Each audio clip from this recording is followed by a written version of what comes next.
नमस्कार, स्वागत है आपका न्यूज बुलेटिन में और मैं हूं आपके साथ सपना पांडे। बुलेटिन की शुरुआत से पहले एक नजर इस वक्त की हेडलाइंस पर। आप पर बीजेपी का पलटवार, कहा अतिशी और केजरीवाल जाट आरक्षण पर झूठ फैला रहे हैं। अमृतसर सीमा पर बीएसएफ ने पाकिस्तानी घुसपैठी को मार गिराया। लखनऊ की प्राइवेट यूनिवर्सिटी में 20 साल की छात्रा ने हॉस्टल में की आत्महत्या। छत्तीसगढ़ के बस्तर में सुरक्षा बलों का बड़ा ऑपरेशन, एनकाउंटर में 3 नक्सली ढेर। तिहाड़ा जेल में बंद अंडरवर्ल्ड डॉन छोटा राजन की तबीयत बिगड़ी, एम्स में भर्ती। हरियाणा के जिंद में सामाजिक कार्यकर्ता सुनील वशिष्ठ ने अस्पताल पर आरोप लगाते हुए बताया कि नागरिक अस्पताल में सड़क हादसे में घायल आधा दर्जन लोगों को वहां तैनात चिकित्सक ने गंभीरता से नहीं लिया। फिर चिकित्सा सुविधा देने की बजाय घायलों को पीजीआई रेफर करने का फरमान जारी कर दिया। हद तो उस समय हो गई जब चिकित्सक ने कार्यवाही सीएम को फोन सुनने से भी इनकार कर दिया।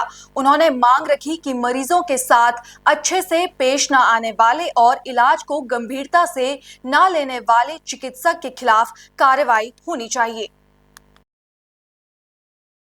कल रात गोहाना से आ रहा था तो मेरे आगे 10 किलोमीटर एक इक्को थी जिसमें काफ़ी सवारियाँ थी और सारे मजदूर थे बेचारे गोहाना से एक स्पेशल लोड करके आ रहे थे गेहूँ की। तो वहाँ रोंग साइड से कोई व्हीकल सामने उनको मार गया था। तो उनको मैं जब हॉस्पिटल लाया तो मैं अपने सरकारी अस्पताल की मैं कई बार पहले इनकी सेवाओं की बड़ाई कर चुका हूँ। कल मुझे दिल दुखिया तो मुझसे रहा नहीं गया। आज वो एक प्रेस कॉन्फ्रेंस के माध्यम से वो पीड़ा भी व्यक्त करे और वो सुधार की कोशिश भी करें। स्पीकर महोदय, प्रशासन, सरकार और स्वास्थ्य मंत्री तक वो बात पहुंचाए। लगभग 7-8 आदमी घायल थे, 2-3 तो ज़्यादा गंभीर रूप से घायल थे। अस्पताल में घुसते ही जो डॉक्टर 1 मिनट पहले स्टाफ के साथ बड़ा हंस बोल कर बात कर रहा था, उनका एटीट्यूड देखने लायक था। काफ़ी मान मनोबल आग्रह के बाद हमने कहा कम से कम आप फर्स्ट एड करो। उन्होंने पहली वर्ड थी वे सारे रोहतक के में रोहतक रेफर। जो ठप्पा हमारे ऊपर बरसों से लगा हुआ था, मैं सोचता था महा पिछली कुछ सालों में वो ठप्पा दूर हो गया, लेकिन कल वो ठप्पा बिल्कुल पूर्णतया वो ठप्पा एज इट इज खड़ा पाया। मुझे सारे रोहतक जाएंगे और मेरा दावा भी है। मैं आज सुबह भी उस मरीज से मिल के आया क्योंकि मेट्रो में हमने उनके आयुष्मान कार्ड देखकर उनको एडमिट करा दिया। उसमें केवल 6 ग्राम खून बचा था, उसमें 2 थैली रात को खून चढ़ाना पड़ा। और मैं दावे के साथ कहता हूँ कि वो यदि रोहतक लेके जाते तो रास्ते में दम तोड़ना। वहां उसको आधा घंटे की मशक्कत के बाद रुम्बे और वो एक गाड़ी वाले कोई वहां से जा रहे थे तो उन लोगों ने मदद करी। 4 लोग थे वो यहाँ से, वो अपनी साइड थे। तो वो उतर के वहां उन्होंने उसको गाड़ी से निकाला। मैं उनमें साथ था। तेज आ रही क्योंकि धुंध में दिख नहीं रही थी, स्पीड इस रोड पे ज्यादा है, तेज वहां गाड़ियों को भी रोका, स्पीड कंट्रोल की। तो वहां एक एक करके सबको निकाला। इन 2 सवारियों को निकालने में आधा घंटा मशक्कत करनी पड़ी। दोनों की टांगें टूटी हुई है, एक की तो टांग लगभग। आज सुबह मैंने डॉक्टरों का फीडबैक लिया कि वो शायद काटने ना पड़े और भगवान उसकी रक्षा करे। लेकिन इतने हाई सैलरीड लोग सरकारी सेवाओं में आते पता नहीं क्या हो जाता है यार। जबकि यहाँ कोई डॉक्टर ना तो कोई केरला का ना कोई बंगाल का डॉक्टर, हमारे अपने ही बच्चे हैं, हमारे अपने ही भाई हैं, आसपास के हमारे जिलों से ही डॉक्टर हैं, हरियाणा के डॉक्टर। मैं उनसे आग्रह भी करना चाहूंगा भाई आप कम से कम एक मरीज जो आते हैं और एक्सीडेंट के मरीज तो कम से कम तत्काल उनको इलाज की फर्स्ट एड की जरूरत होती है। फर्स्ट एड करके आप उनको बेशक प्यार से कहें अगर भाई रोहतक ले जाना पड़े। एक्सरे मशीन बोले हमारी एक्सरे मशीन खराब है, हम इसका ऑपरेशन नहीं कर सकते। जब हमने वहां माहौल देखा फिर हमने सेकेंड विकल्प पे काम किया। तो इनके आयुष्मान कार्ड चेक करो। साथियों ने उनके आयुष्मान कार्ड मंगवा के कार्ड चेक किए, कार्ड उनके थे। ये भगवान का शुक्र है और शुक्र है कि आयुष्मान एक योजना है एक लोगों के, आम मजदूरों के लिए, गरीबों के लिए। आयुष्मान कल हमें पता लगा क्योंकि हमें इस बात की अब तक जरूरत नहीं समझी, भगवान की दया से उसकी भी कभी जरूरत नहीं। लेकिन कल उसकी अहमियत का पता लगा कि प्राइवेट अस्पताल वालों ने हाथों हाथ उनका इलाज शुरू कर दिया। एक सामाजिक कार्यकर्ता होने के नाते ये सुधार का भी प्रयास रहता है कि उन लोगों को कम से कम एहसास तो हो। कल तक शिकायत का लहजा नहीं था, लेकिन आज आपके माध्यम से ये शिकायत भी है डिप्टी स्पीकर महोदय से, स्वास्थ्य मंत्री से और विशेष रूप से जिला उपायुक्त महोदय से कि इस तरह के लोगों को कम से कम उनको एहसास तो हो अपनी जिम्मेवारियों, या फिर उनसे पूछ ले भाई आप नाइट ड्यूटी नहीं कर सकते, आप इमरजेंसी सेवाएं ना कीजिए, आप अपने काम कर लीजिए। इमरजेंसी सेवाओं में तो कम से कम ऐसे डॉक्टर लगाए जाएं जो मानवता के प्रति सोच लें, लोगों से उनको पब्लिक डीलिंग आती हो। डिप्टी स्पीकर महोदय ने फोन किया डॉक्टर पालेराम जी के पास, डॉक्टर पालेराम जी का फोन मेरे पास आया, उन्होंने फोन पे बात नहीं की उस डॉक्टर पालेराम जी ने नाम पूछ के बताया, भाई नाम पूछ के बता दो मैं उसको सीधा कहूंगा, तब जाके उसने इलाज शुरू किया। इस तरह की घटना बड़ी ये चिंतनीय घटना है। और आज के दिन जहां हम हरियाणा आज पूरे देश में सबसे आगे हर चीज में हम देख रहे हैं, खेलों में भी सड़कों में भी जा रहा है, तो ऐसी स्थिति में एक दुर्घटना में घायल हुए गंभीर मरीजों के साथ ऐसा व्यवहार ये निंदनीय है और इसकी जितनी निंदा की जाए वो कम। आपके माध्यम से मैं सरकार से एक आग्रह और करूंगा, हमारे यहाँ मेडिकल कॉलेज जल्द शुरू हो रहा है, तो इस घटना के बाद एक बात तय होगी कि हमें ट्रामा सेंटर की विशेष जरूरत है, इसमें ही ट्रामा सेंटर बनाया जाए ताकि दुर्घटना में घायल मरीजों को तत्काल इलाज मिल सके। बात नहीं की है, ये आम सी घटना है, यदि वो वहां पड़े रहते तो रात को वो मरते 3-4 बजे, और मैं उनको नहीं लाया, वो गाड़ी मेरे पास से निकली तो उनकी जगह मैं भी हो सकता था, फिर मैं इंतजार करता कोई भाई आए और मुझे उठा के ले गए। बहुत से लोग इसको बड़ा अच्छी मानते हैं। कल ही एक वीडियो आ रही थी कि लोग कैमरा उठा के वीडियो बनाते रहे, सौभाग्य से वहां एक भी वीडियो बनाने वाला व्यक्ति नहीं था, वो सारे काम करने वाले व्यक्ति थे, इसलिए ये लोग यहाँ तक पहुंच पाए। मैंने कुछ अपने साथियों को एडवांस में फोन किया, वो वहां खड़े मिले, उनको उतारते तत्काल उतार लिया, और वो विधायक के गाँव के थे, कैसे गाँव के थे, उचाड़ा विधायक के गाँव, उनका ही बाद में फोन आया वहाँ हॉस्पिटल में। तो साथियों आपके माध्यम से एक और मैं समाज से आग्रह करना चाहूँगा कि अब हॉस्पिटल में आपसे कोई पूछताछ नहीं की जाती कि आप किस मरीज को लाए हो, किस स्थिति में लाए। आप किसी को उठाने में परहेज ना करो, परिस्थिति दिवस आप जरूर उसको उठा के लाओ, और धुंध में आप सावधानी से गाड़ी चलाओ। सड़कें ये इतनी सड़कें हैं, अच्छी सड़कें हैं कि 120 पे तुरंत गाड़ी भागती है, तो यहाँ तब तक ये सड़क प्रॉपर शुरू नहीं होती, रोंग साइड में भी व्हीकल काफी आ रहे हैं, तो 80 से ऊपर ना चलाए जाए, ये आपसे आग्रह है। मेडिकल को बिल्कुल बिल्कुल सच्चाई बात है, कल ये उम्मीद भी टूट गई। प्राइवेट अस्पतालों से एक आग्रह है कि इस जो आयुष्मान में जो सरकार के राब के बीच जो गैप आ रहे हैं, कई बार हम सुनते हैं, उसमें थोड़ा सा वो ज्यादा जिम्मेवारी दिखाएं। सरकार से भी हम आग्रह करते हैं कि आयुष्मान कार्ड का जो आपने एक अच्छा आम आदमी के लिए एक अच्छी योजना शुरू की है, उसे और ज्यादा बढ़ाएं, उसके लाभार्थियों को बढ़ाएं ताकि जरूरतमंदों को उसका लाभ मिल सके। कन्नौज से बड़ी खबर सामने आ रही है, जहां Nawabganj SP Vinod Kumar police line मैदान पहुंचे। एसपी ने साप्ताहिक परेड का किया निरीक्षण, पीआरवी को लगातार सक्रिय रह सतर्क दृष्टि रखने के निर्देश दिए। एसपी ने परेड के दौरान पीआरवी वाहनों के निरीक्षण में निर्देश दिए। एसपी ने अपने सामने आपातकालीन उपकरण चलवाकर चेक किए, फोर्स की दक्षता परखने को दौड़ लगवाई और जवानों के साथ एसपी खुद भी दौड़े। बता दें कि कैंटीन, कंट्रोल रूम, वीसीआर और भी निरीक्षण किया। उत्तर प्रदेश के कन्नौज से बड़ी खबर सामने आ रही है, जहां उमरन के विवादित स्थल का मंत्री ने किया निरीक्षण। मंत्री ने कहा मामले में एएसआई से जांच कराई जाएगी, विवादित स्थल की खुदाई कर एएसआई सच्चाई सामने लाएगी। पुलिस ने विवादित स्थल की तीसरी आंख से निगरानी करनी शुरू कर दी है। आपको बता दें कि ठठिया के उमरन गांव में मंदिर मजार की जगह को लेकर विवाद हुआ था। हिंदू संगठनों ने हंगामा कर पुलिस पर लगाए थे आरोप।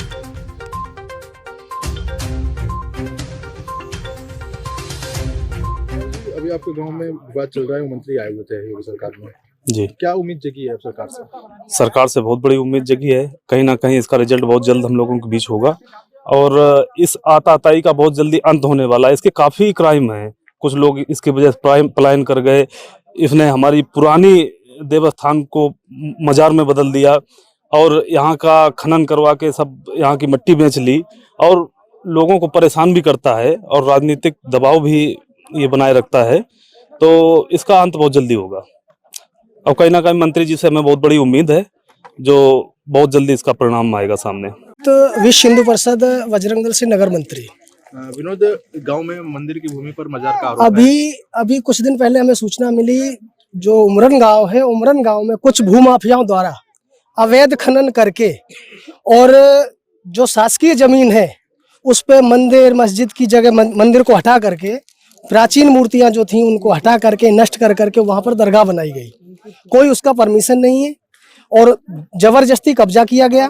और कब्जा करने के बाद में वहां पे जो हमारे हिंदू धर्म के लोग थे पूजा प्रार्थना करते थे और उनकी भावनाएं उससे आहत है। आज मेरा शासन प्रशासन से निवेदन है कि जो भूमाफिया द्वारा अवैध कब्जा किया गया है और अवैध खनन किया गया है उस पर उचित से उचित कार्रवाई की जाए, अन्यथा समस्त हिंदू समाज उग्र आंदोलन करेगा। और हिंदू समाज कानून को मानने वाला है, हम कानून को हाथ में लेना नहीं चाहते। शासन प्रशासन से निवेदन है कि इस पे उचित से उचित कार्रवाई की जाए, अन्यथा अगर कार्रवाई नहीं हुई तो सर्व हिंदू समाज उग्र आंदोलन करेगा और कानून को हाथ में लेगा और दरगाह को नष्ट करने का भी पावर हिंदू समाज रखता है। सर, उमरन गांव में एक जमीन पर विवाद है, आरोप है कि मंदिर की भूमि और मजार बनाई गई। आज आप पहुंचे हैं, क्या कुछ जी? मैंने स्वयं आकर के उमरन गांव में देखा है। जो स्थिति है स्पष्ट रूप से दिखता है कि एक ऐतिहासिक स्थान है, टीला है, जहां पे पहला गलत तरीके से यहाँ पे अवैध खनन किया गया जेसीबी लगा करके। जो ऐतिहासिक महत्व के वस्तु हैं, खंडहर हैं, उनको तोड़ा गया। ये निश्चित रूप से एक बड़ा अपराध है, संस्कृति के प्रति भी और रेवेन्यू के हिसाब से भी।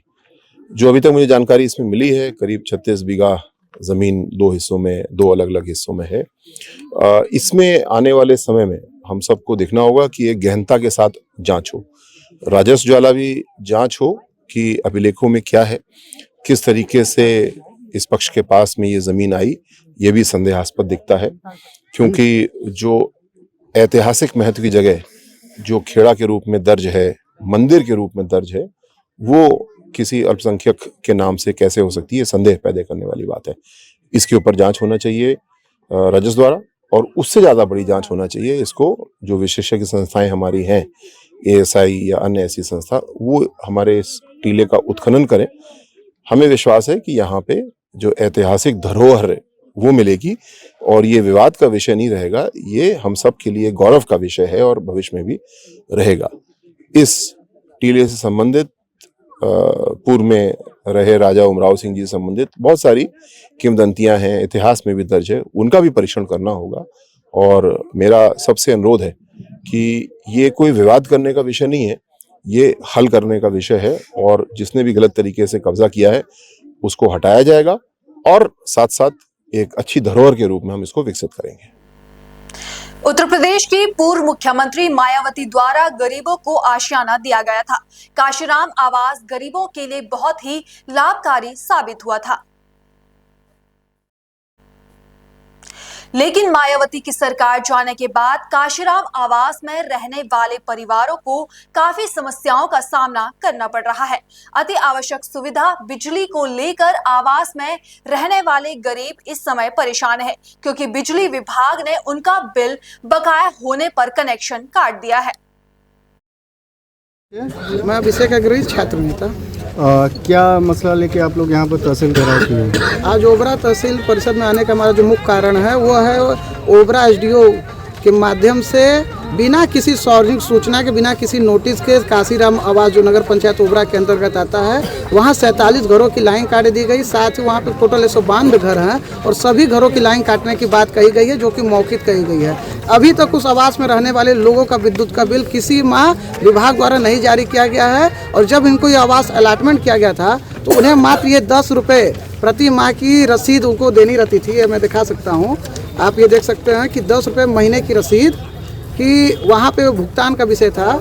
यदि इनके नियम आर्टिकल में कोई संशोधन हुआ है तो इनको बाकायदे कैंप लगाकर आम जनमानस को विश्वास में लेकर, क्योंकि यहाँ पे जितने आम जनमानस आए हैं सभी लोग राष्ट्र में बिजली बचाते भी हैं और बिजली का जो भुगतान करते हैं उसका देने के लिए भी तैयार हैं। लेकिन जिस प्रकार से बिना किसी सॉर्जिंग नोटिस के बिजली काट देना और जिस प्रकार से एक भारी भरकम रकम 65,000 70,000 रुपये भरने की बात कही गई, वो भी मौखिक बात कही गई है, जो कि इनके हिस्से के तो नहीं हो पाएगा। क्योंकि इससे पहले पूर्व सूचना दिए थे? इससे पहले कोई सूचना नहीं दी कि इससे पहले 2021 में एक बार विभाग के माध्यम से पहल की गई थी, जिसमें जो भुगतान था वो नगर पंचायत ओबरा ने किया था। उसके बाद किसी माह कोई बिजली का बिल नहीं दिया गया, ना ही कोई नोटिस दिया गया। एक तरफ विभाग के अंदर जो आपकी नियमावली है, जहां 5,000 के ऊपर बिल हो जाने पर बिजली बिल काट देने का प्रावधान है, यहाँ पे यदि ये 65,000 कैसे बढ़ गया? जो विभाग नियमित चेकिंग की बात करता है, रूटीन चेकअप की बात करता है, बिजली के खिलाफ अभियान चलाता है, बिजली चोरी के अभियान चलाता है, तो वो अभियान ये कहाँ चला रहे थे? क्योंकि इनके कार्य क्षेत्र में तो आ नहीं रहा था। आज जब ऊपर से आदेश आया है तो इनको रगड़ने के लिए, परेशान करने के लिए कहीं ना कहीं इन गरीबों को आगे करना पड़ रहा है कि ये जब आवाज़ करेंगे तो जो इनके भारी भरकम जो अन्य सरकारी कार्यालयों में भारी राशि जो वहन नहीं हो पाई है, जो जमा नहीं हो पाई है, वो उनको छुपाने के गरीबों को कर रहे हैं। क्योंकि जब मायावती ने काशीराम आवास अलाट किया था तो उसमें ये बाकायदे व्यवस्थित दिया गया था, बिजली का बिल कम से कम और एक निर्धारित दर होना चाहिए, उस दर के अनुसार इनका न बिल बना है और इनको कोई लिखित आदेश नहीं दिया गया। अभी मैं भी दावा करता हूं कि विभाग द्वारा कोई लिखित आदेश दिखा दिया जाए जिस आदेश का पालन करते हुए उन्होंने बिजली बिल काटा हो। ऐसी कोई चीजें नहीं है, ये मनमानी तुलगाली फरमान है। अपने ऐठन में काम किया जाए, तानाशाही बर्दाश्त नहीं किया जाएगा। इससे पहले क्या उपभोक्ता बिजली विभाग में अपनी शिकायत लेके गए हैं?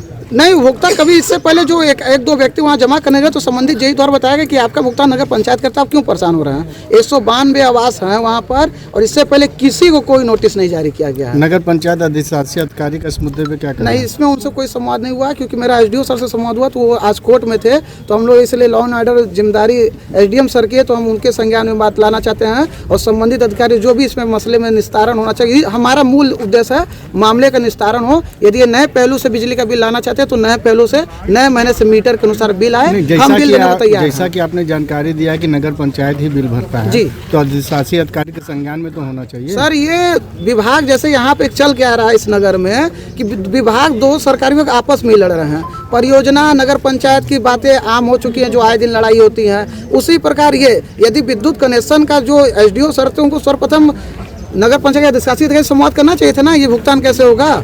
उन्होंने मतलब दो विभागों की आपसी लड़ाई में उपभोक्ता जनता परेशान हो रही है। और हमारा बस यही मामला है, यदि आप नए सिरे से विद्युत कनेक्शन लेना चाह रहे हैं, बिल जमा कराना चाहते हैं, तो नए सिरे से हर महीने बिल दीजिए, जितना उपभोक्ता इस्तेमाल करेगा उतना। हमारे साथ एक महिला जो उनके घर में मात्र एक लाइट जलती है, अकेले सिंगल पर्सन घर में रहती हैं और बुजुर्ग हो चुके हैं, लगभग 80 साल उम्र हो चुकी है। अगर यहाँ से भी 65,000 बिल है, वो कैसे जमा करेंगे? यहाँ से अगर आपका ये देखिए, किस मुद्दे को लेकर आप एसडीएम के दरबार आए? बिजली का क्या है हम लोग? क्या है बिजली का मुद्दा? बिजली का मुद्दा यह है कि कुछ बताया कहा गया नहीं, डरे के आए सब, लाइन काट के चले गए के बिल काट के। काशीराम आवास धमकी दे के गए रहे हैं कि पैसा जो नहीं देगा तो उसको जेल करा दिया जाएगा, और क्या बोलते हैं कि तुम लोग पैसा दोगे तभी लाइन कटेगा, जुटेगा ना तो नहीं जुटेगा, जहाँ जाना जाओ, कुछ नहीं हो पाएगा। कितने का बिल आया है? फर्स्ट में आया था 65,000, सेकंड में आया है 75,000। लगभग कितने सालों से बिल बकाया है आपके? बिल अभी 12-14 साल है। इससे पहले अधिकारी कोई नहीं आया, कोई भी नहीं आया, कोई भी नहीं, फिर भी अधिकारी कोई नहीं है, कोई नहीं आया। जबकि नियम है कि 5 से 10,000 हो जाए तो अधिकारी उपभोक्ता का लाइट कर। तो ऐसा कुछ बात ही नहीं हुआ था तो क्या आदमी बोलेगा? जब उसका बात होता ही होता कि चल भाई हमको बिल देना है, तब अगला को होता है कि चल भाई भरना ही है। हम लोग को कहना यह है कि बिजली की मीटर बैठाएं नया सिरे हम लोग बिल भरेंगे, चाहे 100 है, चाहे 50 है, चाहे 10 है। आवास में कितना रूम है और कितना? 192 कमरा है। नहीं, आपका पर्सनल कितना रूम है? 2 रूम है। कितने का आपका बल्ब जलता है? 2 बल्ब जलता है, एक मतलब टीवी है, बस। ये परेशानी जो हमारे कोई आगे पीछे नहीं बा। कितना बिल आया है आपका? नगर पंचायत से दिया है। नहीं, बिजली बिल कितना आया आपका? कितना हजार? ना मालूम, अभी कोई कुछ मिलले नहीं के तो हम का कही। कितना बल्ब जलाती हैं आप अपने आवास में? एगो। हाँ। जितने लोग यहाँ पे आए हैं इन सभी की मांग यही है कि 15-20 सालों से काशीराम आवास में रह रहे थे और इनको बिना किसी सूचना के इनका विद्युत कनेक्शन काट दिया गया। और काशीराम आवास में पहले भी विद्युत का भुगतान इन लोगों द्वारा नहीं किया जा रहा था। या फ्री था? आप लोगों को दवा ये है कि लिया ही नहीं जा रहा था ना, दिया ही नहीं जा रहा, और बिना किसी पूर्व सूचना के एकाएक इन लोगों को 60,000 70,000 इस तरीके से भारी भरकम बिल पकड़ा के इनका कनेक्शन काट दिया गया है। तो इस संदर्भ में मेरी अभी विद्युत विभाग से मैं वार्ता करूंगा। ये प्रकरण तो मेरे संज्ञान में पहली बार आया है, तुरंत आया है, तो एक्सीएन साहब से एसडीओ साहब से वार्ता करके इसका समाधान निकालने की कोशिश करता हूँ। नहीं, इस तरीके की कोई धमकी नहीं दी जाएगी और इसके लिए भी वार्ता कर लेता हूँ। अगर ऐसा कुछ है तो आज ही प्रयास करता हूँ, जरूरी प्रकरण है, इतने ढेर सारे लोग की विद्युत काटी गई है। जल्द से जल्द इनकी समस्या हल जल्द से जल्द इसका समाधान निकालने की कोशिश की जाएगी। और मैं अन्य जगह भी देख लेता हूँ कि काशीराम आवास में क्या सिस्टम है, कैसे वहाँ काम चल रहा है। अगली खबर उत्तर प्रदेश से है, जहां सहारनपुर में चोरों के हौसले बुलंद हैं। एक बंद पड़े मकान को चोरों ने निशाना बनाया और ताला तोड़कर चोरी की वारदात को अंजाम दिया। चोरी की वारदात जनपद सहारनपुर के थाना गगलहेड़ी क्षेत्र में हुई है। फिलहाल पुलिस ने चोरों के खिलाफ मामला दर्ज कर लिया है और मामले की जांच शुरू कर दी है। गगलहेड़ी क्षेत्र में मकान में चोरी हुई, क्या पूरा मामला है? आज सुबह करीब 8 बजे थाना गगलहेड़ी को सूचना मिलती है कि एक मकान जिसमें कि ताला लगा हुआ था और जो उस मकान में लोग रहते हैं वह बाहर थे। जब वे आज वापस आए सुबह तो उन्होंने देखा कि घर का ताला टूटा हुआ है और जो है सामान अलमारी का बिखरा हुआ है। उन्होंने बताया कि उनके कुछ पैसे और आभूषण चोरी हो गए हैं और इस सूचना पर उनकी तहरीर प्राप्त की और उनकी थाना गगलहेड़ी पर मुकदमा पंजीकृत किया गया है। या साथ ही ये भी जानकारी मिली है कि उनसे लगता हुआ एक और घर है, वहां पर भी सिमिलर वारदात हुई है, तो इन पर तहरीर पर मुकदमा पंजीकृत कर इसमें 2 टीम्स का गठन कर लिया गया है। सीसीटीवी आसपास के देखे जा रहे हैं और जल्दी घटना का खुलासा कर जो भी अभियुक्त इस घटना में उनके विरुद्ध कार्रवाई की जाए। उसी कॉलोनी में कल भी चोरी का प्रयास किया गया था जी, उस पर 2 लोग मौके से स्थानीय लोगों द्वारा पकड़ लिए गए थे और इनके अन्य जो टीम है उनके नाम प्रकाश में आए हैं, वे अभी फरार है। और ये जो घटना है ये उससे अलग अभियुक्तों द्वारा अभी प्रतीत होती है की जानी, और इस दोनों घटनाओं पर हमारी टीम काम कर रही है और जल्दी खुलासा होगा। स्वामी विवेकानंद जयंती पर दिल्ली में आयोजित होने वाले 28वें राष्ट्रीय युवा महोत्सव में शामिल होने के लिए उत्तराखंड से 72 युवाओं का दल गुरुवार को रवाना हो गया। इस दौरान मुख्यमंत्री पुष्कर सिंह धामी और युवा कल्याण मंत्री रेखा आर्य ने हरी झंडी दिखाकर दल की बस को रवाना किया। बता दें कि राष्ट्रीय स्तर पर युवा महोत्सव का आयोजन दिल्ली के भारत मंडपम में 10 जनवरी से 12 जनवरी तक होना है। इस युवा महोत्सव में देश के सभी प्रदेशों की टीमें शामिल होंगी। रेखा आर्य ने इस युवा महोत्सव की जानकारी देते हुए क्या कहा, सुनिए। देखिए, 28वां युवा महोत्सव दिल्ली में मनाया जा रहा है और इसके लिए राज्य की तरफ से भी 72 हमारे युवा साथी, जिसमें हमारी बालिकाएं भी हैं, जिसमें हमारे बालक भी हैं, आज उनकी बस की रवानगी उस कार्यक्रम में पार्टिसिपेट करने हेतु, उत्तराखंड का प्रतिनिधित्व करने हेतु माननीय मुख्यमंत्री जी ने हरी झंडी दिखाते हुए उसकी रवानगी दी है। बहुत शुभकामनाएं दी हैं।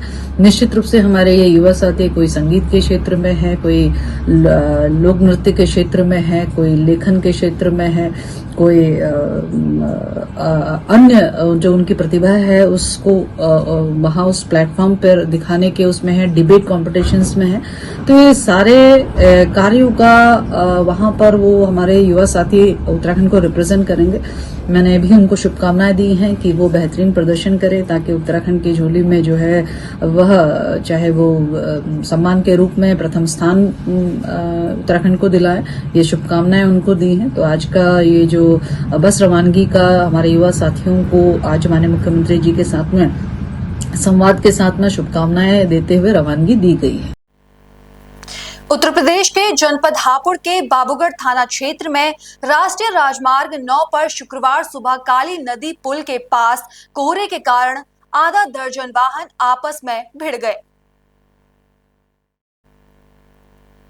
हादसे में एक महिला समेत 2 लोग घायल हो गए। घायलों को पुलिस ने अस्पताल में उपचार के लिए भर्ती कराया है। दुर्घटना के कारण राष्ट्रीय राजमार्ग 9 पर यातायात प्रभावित हो गया था। पुलिस ने क्षतिग्रस्त वाहनों को हटवाकर यातायात व्यवस्था सुचारू कराई। शुक्रवार की सुबह को मुरादाबाद से दिल्ली की ओर जा रही एक इको कार की अज्ञात वाहन से भिड़ंत हो गई। इस हादसे में इको कार में सवार 2 लोग घायल हुए। हादसे के बाद एक के बाद 5 वाहन भी आपस में टकराए। इस वाहनों में सवार किसी भी हाथाहाथ होने की सूचना नहीं है। हालांकि वाहन बुरी तरह क्षतिग्रस्त हो गए। वाहनों की भिड़ंत की सूचना मिलने पर थाना प्रभारी विजय गुप्ता पुलिस टीम के साथ तुरंत मौके पर पहुंचे। पुलिस ने क्रेन की मदद से क्षतिग्रस्त वाहनों को सड़क किनारे हटवाकर यातायात व्यवस्था सुचारू कराई। अगली खबर उत्तराखंड से है, जहां खटीमा जिले के जिला निर्वाचन अधिकारी नितिन सिंह भदौरिया और वरिष्ठ पुलिस अधीक्षक मणिकांत मिश्रा ने अधिकारियों के साथ मंडी समिति खटीमा स्थित स्ट्रांग रूम एवं मतगणना स्थल का निरीक्षण किया। उन्होंने स्ट्रांग रूम की सभी पुख्ता व्यवस्थाएं सुनिश्चित करने और मतगणना कक्षों में जलाएं लगाए और साथ पर्याप्त लाइटिंग एवं पुख्ता सुरक्षा व्यवस्था रखने के निर्देश भी दिए। का जॉइंट निरीक्षण किया गया, इसमें कप्तान साहब और हम दोनों मौजूद थे। वहाँ पे हम लोगों ने ये पाया कि वहाँ पे तैयारियां की जो शुरुआत है वो पूरी कर ली गई है और इसमें हम लोगों ने पूरे निर्देश भी दिया गया कि कैसे स्ट्रांग रूम बनने हैं, कैसे प्रेक्षकों के बैठने की व्यवस्था रहेगी, कहाँ पे आपकी रिसिप्ट और डिस्पैच किए जाएंगे। तो इसमें पूरी तैयारियों का आकलन कर लिया गया है। यहाँ पे काम शुरू हो जाएगा बहुत जल्दी। यहाँ पे आप देखेंगे कि जो पूरा हम लोग जिस हिसाब से बैरिकेडिंग होती है, जिस हिसाब से निकाय की व्यवस्था करनी होती है, काउंटिंग की व्यवस्था होगी, वो पूरी तैयारी 5-6 दिन में पूरी हो जाएगी। कन्नौज के नवागंतुक पुलिस अधीक्षक विनोद कुमार ने जिले की कमान संभालते ही कानून व्यवस्था को मजबूत बनाने के लिए अपनी प्राथमिकताएं स्पष्ट की। अपनी पहली प्रेस कॉन्फ्रेंस में उन्होंने अपराध नियंत्रण और महिला सुरक्षा को सर्वोच्च प्राथमिकता देने की बात कही। एसपी विनोद कुमार ने अपराध पर लगाम लगाने के लिए जिले में सीसीटीवी कैमरों का जाल बढ़ाने की घोषणा की। महिला की सुरक्षा को लेकर एसपी ने कहा कि जिले में नियमित रूप से विशेष अभियान चलाया जाएगा। जनपद का चार्ज वाला है। देखिए, जो सरकार की प्राथमिकताएं हैं, जिसमें जो जनता की शिकायतें हैं उनका नीचे लेवल से ही उनका समाधान होना, थाना लेवल से समाधान होना, तो ये प्राथमिकता है कि थाना स्तर से चाहे वो जमीन से रिलेटेड समस्या हो, चाहे आपसी विवाद की समस्या हो, उसका थाना स्तर पे समाधान कराया जाएगा।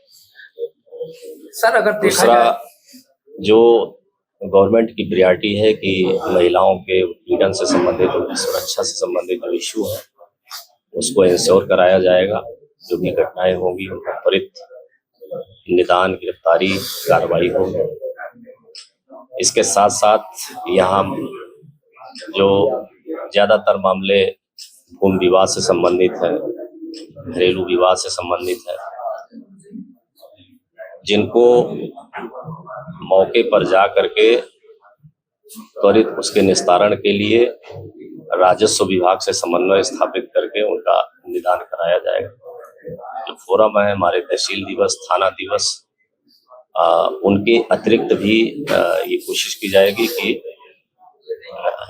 दिन निर्धारित करके उनके लिए अलग से टीमें बना करके उनका समाधान कराया जाए। जहां तक निरोधात्मक कार्रवाइयों का सवाल है, तो मैंने आपसे भी इस संबंध में चर्चा की है कि कहीं पर भी कोई अवैध गतिविधि संचालित नहीं होने दी जाएगी। चाहे वो जुआ, सट्टा, शराब या कोई किसी तरह के कहीं पर मामले आते हैं तो आप लोग भी इसमें सहयोग करेंगे। और जो अपराधों की रोकथाम के लिए जो हमारी पुलिस की विजिबिलिटी है, पुलिस की वीकेंड पेट्रोलिंग, PRP की गाड़ियां हैं, जो हमारी नाइट चेकिंग की स्कीम है, इनको रिव्यू करके व्यवस्थित किया जाएगा और सभी जगह ये सुनिश्चित किया जाएगा कि ज्यादा से ज्यादा फोर्स की विजिबिलिटी रहे, उसमें सुरक्षा का भाव भी हो और घटनाएं होने से। सर अगर देखा जाए अधिकांश थानों में जो आपके इंस्पेक्टर होते हैं एक एक पुलिस वाला लगा रखा है, अगर कोई फरियादी जाए पहले उस पुलिस कर्मी से मिले, बाद में इंस्पेक्टर साहब से मिल सकता है। नहीं, देखिए ये सबको सरकारी सीयूजी मिली हुई है, तो ये भी इंश्योर कराया जाएगा कि हर व्यक्ति की जो कॉल है उसको अटेंड किया जाए, उसको देखा जाए। ऐसा होता नहीं है, लेकिन अगर ऐसा है तो इसको सुनिश्चित किया जाएगा कि जो भी अगर थाना प्रभारी नहीं है तो वहां पर जो डे अफसर है, नाइट अफसर है, वहां पर एक जिम्मेदार अधिकारी थाने में रहते हैं, उनको देखेंगे, सुनेंगे और जो उनकी कंप्लेन है उनका पूरा डॉक्यूमेंटेशन होगा, रजिस्टर में अंकित होगा, साथ ही उसका रिकॉर्ड रखा जाएगा, उसका जो डिस्पोजल होगा उसको भी देखा जाएगा। तो ऐसी जिस तरह से आप बात कर रहे हैं वो अगर ऐसा है तो उसको निदान उसका कराया जाएगा। सब सीसीटीवी अपराध को खुलासा करने में बहुत मददगार साबित होते हैं और क्या तादाद आपके आने के बाद और भी बढ़ाई जाएगी? देखिए ये पिछले साल से जो जन सहयोग से और खास करके जो बड़े व्यवसायी लोग हैं, जो बड़े व्यवसायिक प्रतिष्ठान है,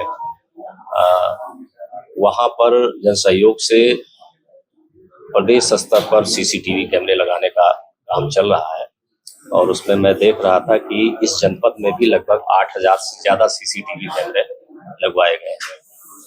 ये क्राइम कंट्रोल के लिए और उसके वर्कआउट करने के लिए बहुत मददगार है। इसमें जैसे सर्विलांस का काम होता था, मुखबिरी से करते थे, अब सबसे पहले जब कोई घटना होती है, चाहे चोरी की हो, किसी तरह की लूट की हो या कोई भी इवन लॉ एंड ऑर्डर से रिलेटेड मैटर, तो सबसे पहले हम देखते हैं कि कहाँ पर सीसीटीवी कैमरे लगे हुए हैं और उससे बहुत मदद मिलती है। तो निश्चित रूप से एक अच्छा काम है और इस जनपद में 8000 से ज्यादा सीसीटीवी कैमरे जन सहयोग से लगे हैं। उनको निश्चित रूप से सभी लोगों को जो इसके लिए सक्षम है उनसे अनुरोध करके उनको मोटिवेट करके ज्यादा से ज्यादा सीसीटीवी कैमरे लगवाएं। Thank you. मध्य प्रदेश के छिंदवाड़ा के नगर निगम कर्मचारियों ने अपने वेतन की मांग पूरी होने पर हड़ताल को समाप्त कर दिया है। विगत 3-4 दिनों से नगर निगम के सामने सभी कर्मचारी वेतन न मिलने पर हड़ताल पर थे, जिससे शहर की सफाई व्यवस्था पूरी तरह से चरमरा गई थी। हमारा जो कर्मचारी संयुक्त मोर्चा था, जिसमें सुनील राजपूत जी, प्रशांत भाई, नीरज गोदरे, हेमंत गोदरे और ड्राइवर संघ के दीपक जी, चंद्रवंशी, ऐसे संयुक्त मोर्चा भरा था और संयुक्त मोर्चे के आह्वान पर जो वेतन 2 माह का नहीं मिल पा रहा था और कर्मचारी परेशान हो रहे थे, उसके कारण ये हड़ताल हुई थी। और आज महापौर जी, आयुक्त महोदय और सांसद जी के निर्देश पर हमारे अनुबंध कर्मचारियों को 2 माह का वेतन, जो 800 साढ़े 800 कर्मचारी हैं, तो 850 कर्मचारी का 2 माह का वेतन गया है। साथ में विनियमित कर्मचारी, दैनिक वेतन कर्मचारी और जो अन्य कर्मचारी है उनका भी 1 माह का वेतन गया है। और हमारी मांग यही थी कि 850 जो कर्मचारी है जो बहुत परेशान है, उन लोगों का 2 माह का वेतन नहीं गया था और वो बहुत परेशान हो रहे थे 9000 रुपए के कारण। उनके 2 माह का 18,000 रुपए कर्मचारी का गया है। उसके लिए मैं सांसद महोदय जी को, महापौर जी को, आयुक्त महोदय को और समस्त कर्मचारी संगठन की ओर से धन्यवाद देता हूं। हमारे संयुक्त मोर्चा की है संगठन की जो लड़ाई थी उसमें सफलता प्राप्त हुई है कि कम से कम 850 कर्मचारियों को 18,000 कुछ रुपए उनको जो वेतन मिलेगा, 18,800 रुपए, 18,800 रुपए की जो राशि गई जा रही है खाते में, उसके लिए मैं समस्त कर्मचारी संगठन की ओर से, संयुक्त मोर्चा की ओर से हमारे आयुक्त महोदय और सांसद और महापौर जी को धन्यवाद देता हूं। और जो यहाँ शहर की जनता को जो 3 दिन परेशानी हुई है गंदगी की, उसके लिए हम कर्मचारी संगठन क्षमा का खेद व्यक्त करते हैं, उसके लिए धन्यवाद। धन्यवाद हमारे समस्त कर्मचारी की ओर से जनता को कि जो उनके माध्यम से हमारी मांगे पूरी की गई। आपका नाम? जगदीश गोरदरे प्रदेश उपाध्यक्ष हूँ मैं, साथ में सुनील राजपूत जी जिला संयोजक है, प्रांतीय सचिव है सुनील दारा, हमारे नीरज गोदरे जिलाध्यक्ष है और हेमंत गोदरे जी जिलाध्यक्ष है कर्मचारी संगठन के, और हमारे ड्राइवर संघ के दीपक चंद्रवंशी जी, ये समस्त कर्मचारी संगठन को हमारे चोरिया जी कहाँ है, प्रीतम चोरिया जी और सुजीत नामदेव, इनका समस्त लोगों का समावेश रहा। प्रशांत गोगे जी का जो समस्त हमारे कर्मचारी संगठन के लोग हैं, उनका दायित्व उन्होंने निर्वाह करके कर्मचारियों में जो 18,000 रुपए 800 रुपए की राशि जो गई है, उसके लिए मैं धन्यवाद सभी लोगों की ओर से देता हूँ। धन्यवाद। क्योंकि 3 दिन से हमारे अधिकारी कर्मचारी अपनी कुछ मांगों को लेकर, वेतन की मांगों को लेकर प्रदर्शन और आंदोलन और हड़ताल कर रहे थे, तो उसको लेकर हम निरंतर उनसे बात करने के लिए, सामंजस्य बनाने के लिए प्रयासरत थे।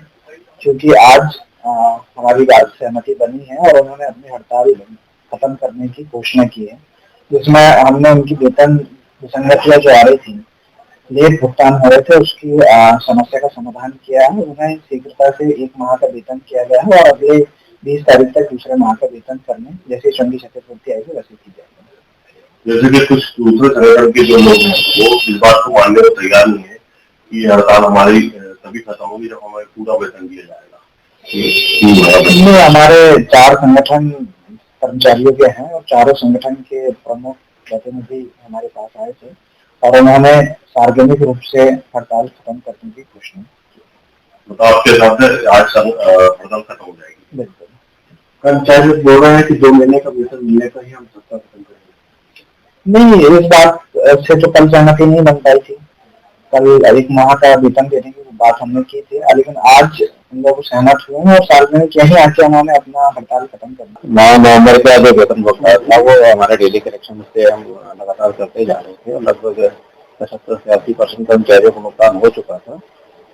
कल कुछ राशि जो शासन से प्राप्त हुई उसमें शेष भुगतान भी करके नवंबर तक का भुगतान पूरा कर दिया गया। दिसंबर माह का वेतन जो जनवरी माह में देय होता है, इसमें भी इसका एक पार्ट जो दैनिक वेतन होगी और अनुबंधित कर्मचारियों का कर दिया गया है। शेष भुगतान भी कलेक्शन होने के साथ साथ इसी माह में कर दिया जाएगा। जैसे कि सर आपने जो बता रहे हैं कि वेतन का भुगतान कर दिया गया, परंतु उसके बावजूद भी वो लोग आगे बैठे हुए हैं, तो वो आगे क्या मांग रहे हैं, उसका सोल्यूशन कैसे निकलेगा? नहीं, अभी कोई मांग नहीं, उनके संगठन के पदाधिकारी आए थे और वो संतुष्ट थे।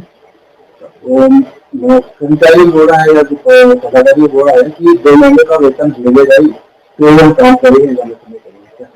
नहीं, ऐसी कोई बात मेरे समक्ष नहीं आई। उनके जो संगठन के पदाधिकारी थे अभी मिलकर गए हैं, संतुष्टि है।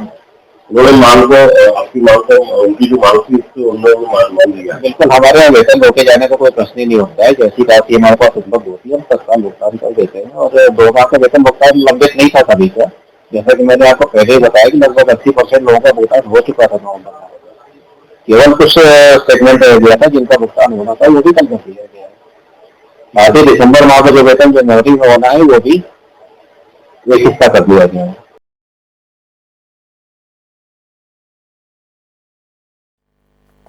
उत्तर प्रदेश के जनपद हापुड़ कोतवाली पुलिस ने एक ऐसे गैस का खुलासा किया है जो भोले लोगों को अपनी बातों में उलझाकर एटीएम कार्ड बदल देते हैं और मौका मिलते ही एटीएम कार्ड से रुपए निकालकर गायब हो जाते हैं। पुलिस ने गैंग के 4 सदस्यों को गिरफ्तार कर उनके कब्जे से 32,000 रुपए नगद, 23 एटीएम कार्ड, वारदात में प्रयुक्त कार बरामद की है। पुलिस ने आरोपी को जेल भेज दिया है।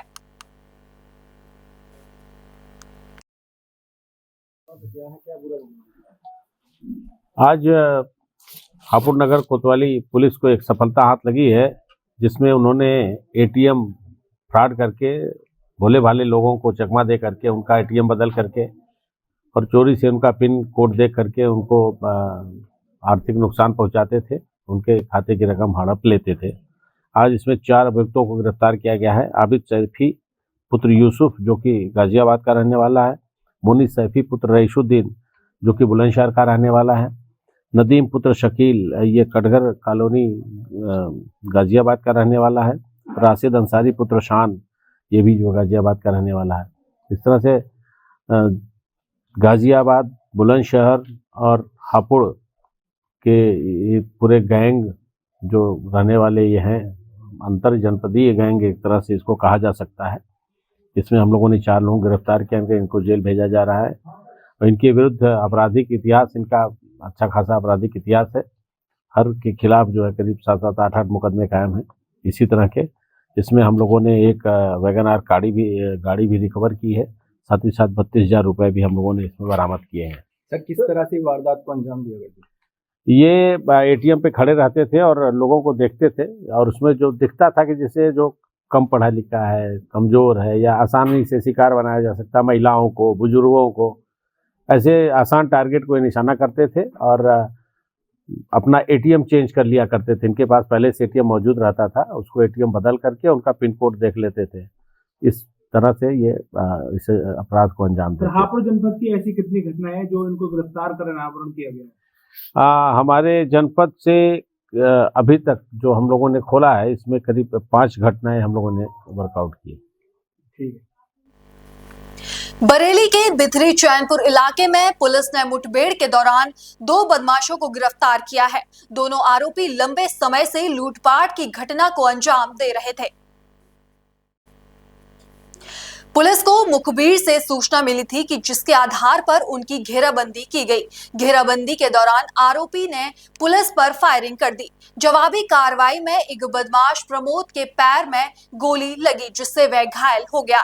इस मुठभेड़ में एक पुलिसकर्मी भी घायल हुआ। दोनों घायल बदमाश और पुलिसकर्मी को जिला अस्पताल में भर्ती कराया गया, जहां उनका इलाज जारी है। मुठभेड़ के बाद आरोपी के पास से 315 बोर का तमंचा, एक जिंदा कारतूस, एक खोखा कारतूस, 6,800 रुपए नगद और एक बाइक बरामद हुई।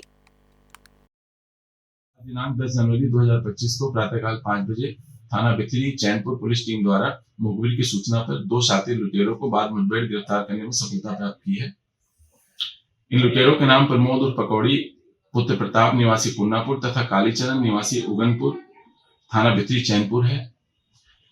पुलिस द्वारा की गई आत्मरक्षा जवाबी फायरिंग में लुटेरा प्रमोद उर्फ पकौड़ी के पैर में गोली लगी है। पुलिस टीम से भी आरक्षी आकाश घायल हुए हैं। इन तीनों को उपचार हेतु चिकित्सालय भेजा गया, जहां इनकी हालत सुरक्षित है। अपराधियों के पोजीशन से 315 बोर का एक तमंचा, एक जिंदा, एक खोखा कारतूस, एक स्प्लेंडर बाइक तथा 6,800 रुपए बरामद हुए हैं। प्राथमिक पूछताछ से दिनांक 4 दिसंबर 2024 को घटित एक स्नैचिंग की घटना, जिसमें मुकदमा अपराध संख्या 696/24 पंजीकृत किया गया था, उसके अनावरण में सफलता प्राप्त की गई है। आज पर्याप्त सबूतों के साथ इन अभियुक्तों को माननीय न्यायालय के समक्ष पेश किया जाएगा। हुबली में आयोजित एक कार्यक्रम के दौरान विधायक प्रसाद अबैया ने गृह मंत्री अमित शाह को तत्काल पद से बर्खास्त करने की मांग की। उन्होंने कहा कि ये मांग संविधान और अंबेडकर के प्रति सम्मान के लिए की जा रही है। ವಿಶ್ವ ಮಾನವ ಡಾಕ್ಟರ್ ಬಾಬಾ ಸಾಹೇಬ್ ಅಂಬೇಡ್ಕರರ ಬಗ್ಗೆ ಇವತ್ತು ಈ ದೇಶದ ಗೃಹ ಸಚಿವರಾದಂಥ ಅಮಿತ್ ಶಾ ಅವರು ಏನು ಡಾಕ್ಟರ್ ಬಾಬಾ ಸಾಹೇಬ್ ಅಂಬೇಡ್ಕರ್ ಬಗ್ಗೆ ಭಾಳ ಲಘುವಾಗಿ ಮಾತಾಡಿದ್ದಾರೆ. ನಮ್ಮೆಲ್ಲರ ಸ್ವಾಭಿಮಾನಕ್ಕೆ ಧಕ್ಕೆ ಬರುವಂಥ ರೀತಿಯಲ್ಲಿ ಆ ರೀತಿಯ ಒಂದು ಸ್ಟೇಟ್ಮೆಂಟ್ ಏನು ಮಾಡಿದ್ದಾರೆ, ಅದರ ವಿರುದ್ಧವಾಗಿ ಇವತ್ತು ಹುಬ್ಬಳ್ಳಿ ಧಾರವಾಡ ಸಂಪೂರ್ಣವಾಗಿ ಬಂದ್ ಕರೆಗೆ ಇವತ್ತು ವಿವಿಧ ದಲಿತ ಸಂಘಟನೆಗಳು 2 ದಿನದ ಮುಂಚಿತವಾಗಿ ಅವರೆಲ್ಲ ಮೀಟಿಂಗ್ ಮಾಡಿ ನನ್ನನ್ನು ಕೂಡ ಕರೆದಿದ್ದರು. ನಾವೆಲ್ಲ ಕೂಡ ನಮ್ಮ ಬಾಬಾ ಸಾಹೇಬ್ ಅಂಬೇಡ್ಕರ್ಗೆ ಈ ರೀತಿಯ ಅವಮಾನದ ಮಾತುಗಳನ್ನು ಆಡಿದ್ದಾರೆ. ಆ ನಿಟ್ಟಿನಲ್ಲಿ ನಾವು ಹುಬ್ಬಳ್ಳಿ ಧಾರವಾಡ ಬಂದ್ ಕರೆ ಕೊಡ್ತೀವಿ ಅನ್ನುವಂಥದ್ದು ಖಂಡಿತವಾಗಿ ಕೂಡ ನಾನು ಬಾಬಾ ಸಾಹೇಬ್ ಅಂಬೇಡ್ಕರ್ ಆಶೀರ್ವಾದದಿಂದ ಇವತ್ತು ಏನಾದರೂ ಶಾಸಕನಾಗಿ ಇವತ್ತು ಒಳ್ಳೆಯ ಒಂದು ಸ್ವಾಭಿಮಾನದ ಬದುಕು ಏನಾದರೂ ಬದುಕ್ತಾ ಇದ್ದರೆ ಅದು ಡಾಕ್ಟರ್ ಬಾಬಾ ಸಾಹೇಬ್ ಅಂಬೇಡ್ಕರ್ರ ಒಂದು ಆಶೀರ್ವಾದದಿಂದ. ಆ ನಿಟ್ಟಿನಲ್ಲಿ ನಿಮ್ಮ ಸಂಘಟನೆಗಳ ಜೊತೆಗೆ ನಾನಿದ್ದೀನಿ, ನಾನು ಕೂಡ ಬೆಂಬಲ ವ್ಯಕ್ತಪಡಿಸ್ತೀನಿ, ನಾನು ನಿಮ್ಮ ಜೊತೆಗೆ ಬರ್ತೀನಿ ಅನ್ನುವಂಥದ್ದು ಆಶ್ವಾಸನೆ ಕೊಟ್ಟಿದೆ. ಅದೇ ರೀತಿಯಾಗಿ ಇವತ್ತು ಹುಬ್ಬಳ್ಳಿ ಧಾರವಾಡದಲ್ಲಿ ಸುಮಾರು 120ರಿಂದ 130 ಸಂಘಟನೆಗಳ ಒಂದು ನೇತೃತ್ವದಲ್ಲಿ ಭಾಳ ಯಶಸ್ವಿಯಾದಂಥ ಬಂದ್ ಆಚರಣೆ ಮಾಡೋದ್ರ ಮೂಲಕ ಭಾಳ ವಿಶೇಷ ಅಂತಂದರೆ ಬಾಬಾ ಸಾಹೇಬ್ ಅಂಬೇಡ್ಕರ್ ಯಾವುದೇ ಒಂದು ಜಾತಿ ಜನಾಂಗದ ನಾಯಕರಲ್ಲ. ಇವತ್ತು ಇಡೀ ವಿಶ್ವಕ್ಕೆ ಮಾದರಿಯಾದಂಥ ಸಂವಿಧಾನವನ್ನು ಕೊಟ್ಟ ಒಬ್ಬ ಶ್ರೇಷ್ಠ ರಾಷ್ಟ್ರ ನಾಯಕ. ಇವತ್ತು ಹುಬ್ಬಳ್ಳಿಯಲ್ಲಿ ಅದನ್ನು ಪ್ರೂವ್ ಮಾಡಿದ್ದಾರೆ. ಹುಬ್ಬಳ್ಳಿ ಧಾರವಾಡದಲ್ಲಿ ಎಲ್ಲ ನಾಗರಿಕರು, ಎಲ್ಲ ವ್ಯಾಪಾರಸ್ಥರು ಸ್ವಯಂ ಪ್ರೇರಿತವಾಗಿ ಬಂಧನ ಮಾಡುವುದರ ಮೂಲಕ ಬಾಬಾ ಸಾಹೇಬ್ ಅಂಬೇಡ್ಕರ್ಗೆ ಈ ರೀತಿ ಅವಮಾನ ಮಾಡಿದ್ದು ನಾವು ಕೂಡ ಒಪ್ಪೋದಿಲ್ಲ ಅನ್ನುವಂಥ ಇವತ್ತು ಸಂದೇಶ ಕೊಡಲಿಕ್ಕೆ ಈ ಬಂದನ್ನು ಸ್ವಯಂ ಪ್ರೇರಿತವಾಗಿ ಬಂದು ಕೊಟ್ಟಿದ್ದಾರೆ. ಭಾಳ ಯಶಸ್ವಿಯಾದಂಥ ಇದು ನೋಡಿದರೆ ಎಲ್ಲರೂ ಕೂಡ ಒಪ್ಕೊಂಡಿದ್ದಾರೆ, ಎಲ್ಲರೂ ಕೂಡ ನಮ್ಮ ರಾಷ್ಟ್ರ ನಾಯಕ. ಆದರೆ ಇವತ್ತು BJPಯವರು ಅವರ ಒಂದು ಮನಸ್ಥಿತಿ ಯಾವ ರೀತಿ ಇದೆ ಅನ್ನುವಂಥದ್ದು ನಾವೆಲ್ಲ ಅರ್ಥ ಮಾಡ್ಕೊಳ್ಬೇಕಾಗ್ತದೆ. ಅಂಬೇಡ್ಕರ್ ಅನ್ನುವಂಥದ್ದು ಒಂದು ಫ್ಯಾಷನ್ ಆಗಿದೆ ಅಂತ ಹೇಳ್ತಾ ಇದ್ದಾರೆ. ನಮಗೆ ಅಂಬೇಡ್ಕರ್ ಅನ್ನುವಂಥದ್ದು ಫ್ಯಾಷನ್ ಅಲ್ಲ, ಅದು ನಮ್ಮ ಪ್ರಾಣ, ಅದು ನಮ್ಮ ಜೀವ, ಅದು ನಮ್ಮ ಉಸಿರು, ಅದು ನಮ್ಮ ನಾಡಿ ಮಿಡಿತ ಅನ್ನುವಂಥದ್ದು ಭಾಳ ಸ್ಪಷ್ಟವಾಗಿ ಅವರಿಗೆ ಇವತ್ತು ಹೇಳಲಿಕ್ಕೆ ನಾನು ಬಯಸ್ತೀನಿ. ಬಹುಶಃ ಸಾವಿರಾರು ವರ್ಷಗಳ ಒಂದು ಇತಿಹಾಸವನ್ನು ನೋಡಿದಾಗ ಏನು ಹಿಂದೆ ಈ ಗುಲಾಮಗಿರಿಗಿಂತ ಬಹಳ ಕೆಟ್ಟದಾದಂಥ ಏನು ಅನಿಷ್ಟ ಪದ್ಧತಿ ಇತ್ತು, ಈ ಅನಿಷ್ಟ ಪದ್ಧತಿ ಇವತ್ತು ನಾವು ಮನುಷ್ಯರು ಅನ್ನುವಂಥ ಒಂದು ಕಲ್ಪನೆಯಲ್ಲಿ ನಾವು ಜೀವನ ನಡೆಸ್ತಾ ಇರಲಿಲ್ಲ. ಅಸ್ಪೃಶ್ಯರ ಈ ಆಚರಣೆ ಇತ್ತು. ಅಂಥ ಸಂದರ್ಭದಲ್ಲಿ ಸಾವಿರಾರು ವರ್ಷ ಯಾವ ದೇವರು ನಮ್ಮನ್ನು ಕಾಪಾಡಲಿಕ್ಕೆ ಬರಲಿಲ್ಲ.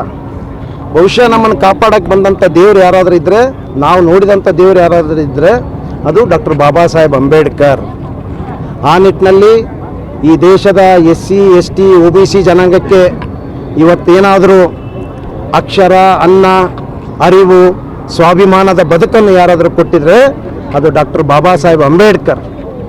ಯಾವ ಜನಾಂಗ ಇವತ್ತು ಬೇರೆಯವರ ಎದುರಿಗೆ ಕೈ ಕಟ್ಕೊಂಡು ನಿಲ್ತಾ ಇತ್ತು, ಇವತ್ತು ನಮಗೆ ಟೈ ಕಟ್ಟಲಿಕ್ಕೆ ಕಲಿಸಿದಂಥವರು ಡಾಕ್ಟರ್ ಬಾಬಾ ಸಾಹೇಬ್ ಅಂಬೇಡ್ಕರ್.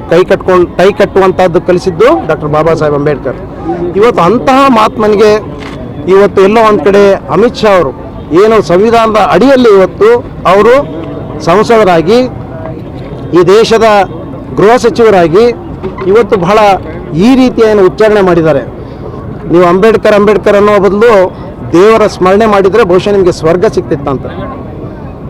ನಮಗೆ ಸ್ವರ್ಗ ಅಂತಂದರೆ ಡಾಕ್ಟರ್ ಬಾಬಾ ಸಾಹೇಬ್ ಅಂಬೇಡ್ಕರ್ ಕೊಟ್ಟಂಥ ಸಂವಿಧಾನ ಮತ್ತು ಈ ದೇಶದ ಭಾರತ ದೇಶದ ಏನು ಈ ಭೂಮಿ ಇದೆ, ಇದೇ ನಮಗೆ ಸ್ವರ್ಗ. ಬಹುಶಃ ಅಲ್ಲಿ ಯಾವುದೋ ಒಂದು ಸ್ವರ್ಗ ಇದೆ ಅಂತ, ಅದು ಬೇಕಾದ್ರೆ ಅಮಿತ್ ಶಾ ಅವರಲ್ಲಿ ಹೋಗಲಿ. ನಮಗೆ ಅಂಥ ಸ್ವರ್ಗ ಬೇಕಾಗಿಲ್ಲ. ನಮಗೇನಿದ್ರು ಬಾಬಾ ಸಾಹೇಬ್ ಅಂಬೇಡ್ಕರ್ ಕೊಟ್ಟಂಥ ಈ ದೇಶದ ಏನು ಸಂವಿಧಾನವೇ ನಮಗೆ ಸ್ವರ್ಗ ಆಗಿದೆ.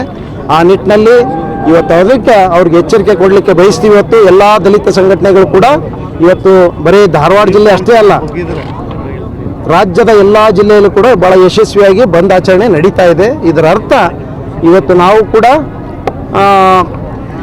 ಒಂದು ಮನವಿಯನ್ನು ಕೊಟ್ಟಿದ್ದೀವಿ. ಇವತ್ತು ನಾವು ಪ್ರೆಸಿಡೆಂಟ್ ಆಫ್ ಇಂಡಿಯಾಗೆ ಇವತ್ತು ಕಳಿಸಿದ್ವಿ. ಅವ್ರನ್ನ ಇಮಿಡಿಯೇಟ್ ಆಗಿ ಈ ಸಂಪುಟದಿಂದ ವಜಾ ಮಾಡಬೇಕು, ಅಂದಾಗ ಮಾತ್ರ ಬಾಬಾ ಸಾಹೇಬ್ ಅಂಬೇಡ್ಕರ್ಗೆ ಒಂದು ಗೌರವ ಸೂಚಿಸಿದಂಗೆ ಆಗ್ತದೆ ಅನ್ನುವಂಥದ್ದು ನಾವೆಲ್ಲ ಕೇಳ್ಕೊಂಡಿದ್ದೀವಿ.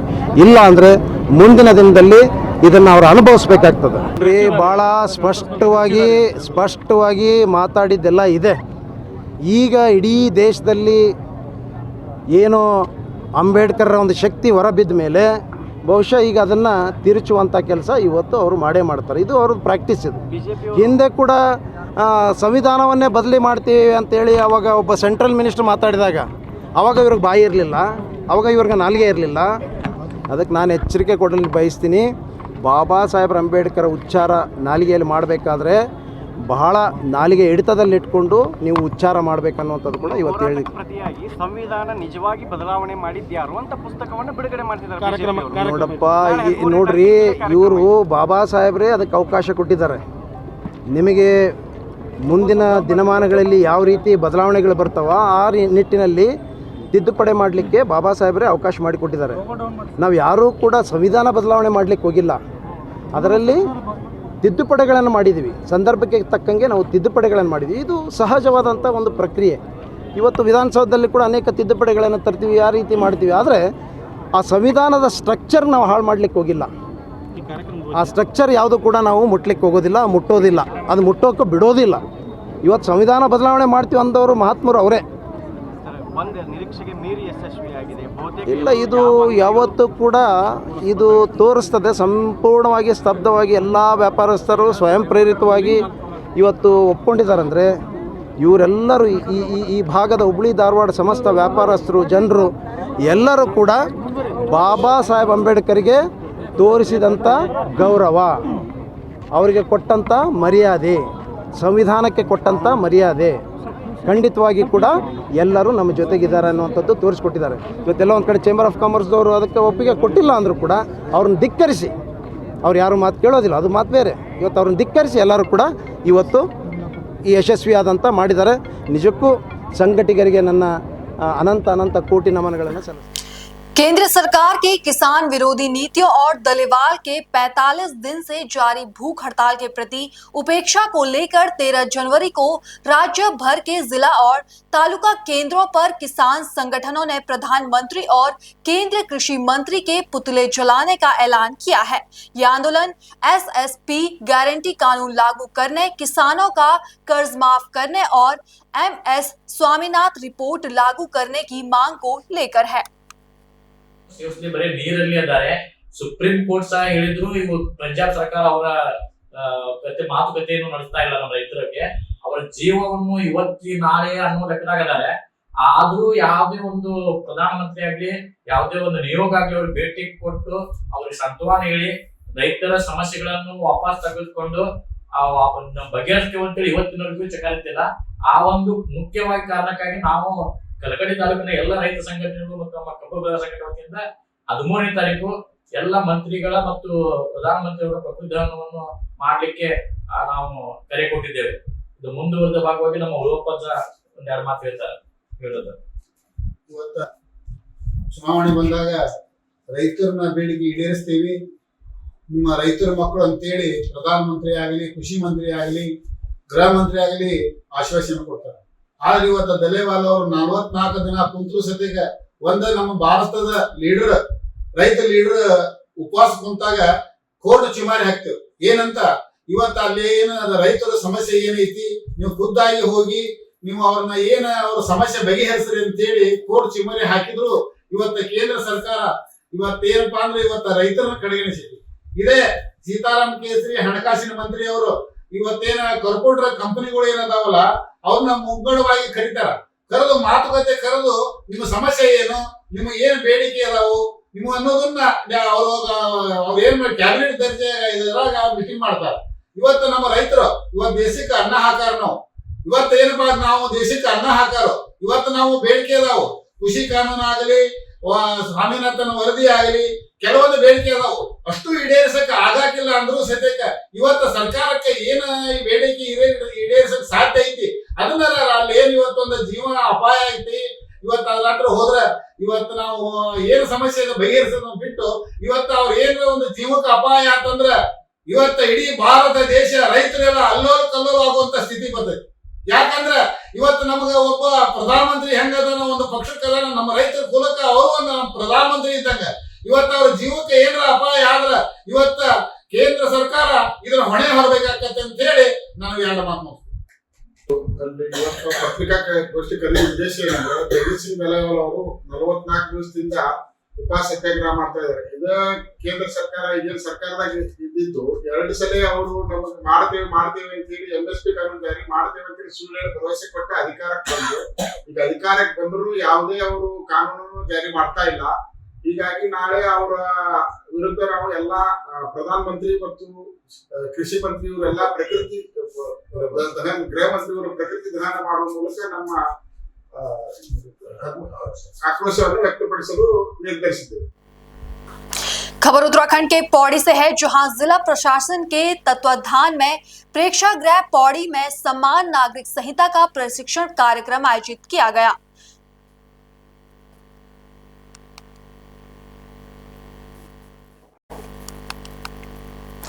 राज्य सरकार द्वारा प्रदेश में समान नागरिक संहिता लागू करने की प्रक्रिया के तहत यह शिक्षक कार्यक्रम आयोजित किया गया। जिलाधिकारी डॉक्टर आशीष चौहान ने कहा कि उत्तराखंड में समान नागरिक संहिता के क्रियान्वयन का उद्देश्य व्यक्तिगत कानूनों में एक रूपता सुनिश्चित करना, समानता को बढ़ावा देना और कानूनी प्रतिक्रियाओं को सरल बनाना है। वापी GIDC में बिलखाड़ी को प्रदूषित करने के आरोप में G&J government procedure private limited पर GPCB और GIDC ने जांच शुरू की है।